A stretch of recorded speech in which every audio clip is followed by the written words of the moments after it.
back everyone, it's Anita from Anita Inspires. Today I have some stylish spring trends that I want you to check out, plus some Easter DIYs. Come check it out.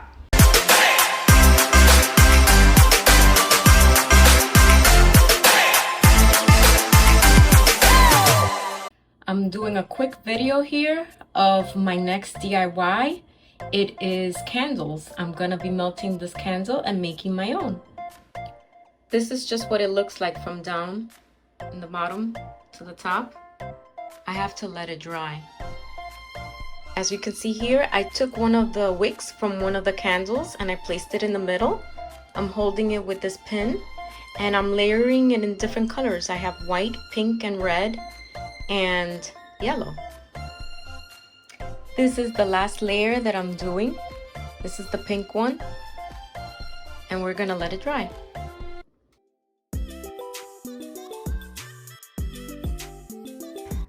So for my next DIY project, I'm gonna take this wooden cube box and I'm gonna put some floral foam inside like this, and we are going to put our moss inside, our little carrots, and our little bunny. So as you can see now, I have placed the moss inside, and now we're going to start taking our little toothpicks with the carrots on it and placing them inside as we go.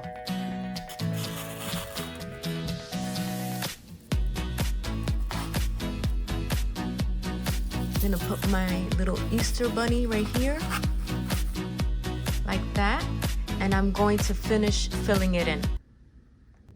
I love how my little crafts came out, don't you? So for my next DIY, we're gonna take this wooden circle, which I have traced out. I'm gonna be cutting this out and placing it on top. So now we have cut our circles and we've cut the border for our cake. We're going to take our wooden pieces and we're gonna stack them one on top of the other, gluing them into place like such.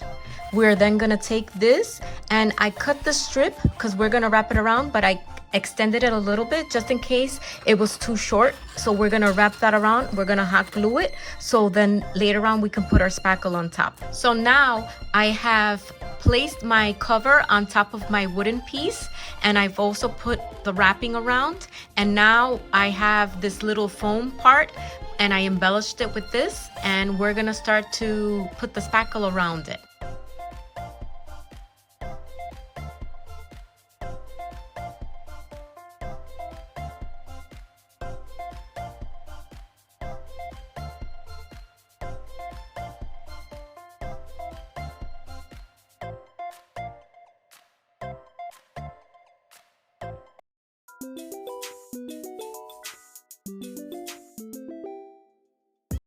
For my next DIY project, we are going to make an Easter basket. We're going to take the ribbon and weave it inside and out until we get to the end.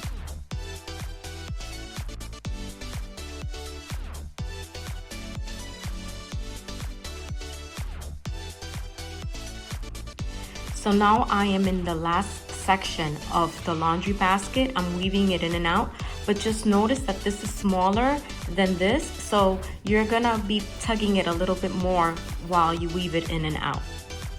And this is how it turned out. So now we have our basket, and as you can see, this is how it's turning out. I put this grass on top of it, and what I did is I found tissue paper and I put that on top so you can't see below it. Underneath is a basket of shredded paper to give it some height. That way when I put these sticks with the boxes of the candy, they will not tip over. I love how my basket turned out. I used these little skewers. I attached it to the back of each of the candy. And I use toothpicks for the eggs. Come decorate with me as I decorate my office for spring with this beautiful spring wreath, before and after decorations, as well as this little office nook. I love my peeps. If you've enjoyed this DIY, let me know in the comments which one is your favorite. Was it the cake? Was it the candle? Was it the Easter tree? Or was it the mini centerpiece with the carrots and the little Easter bunny? I know my favorite was the adult size Easter basket because Easter is not only for kids, it's for us adults as well. If you've loved this content, please subscribe to my channel, follow, and ring the bell so you can get notified for the next video. Thank you.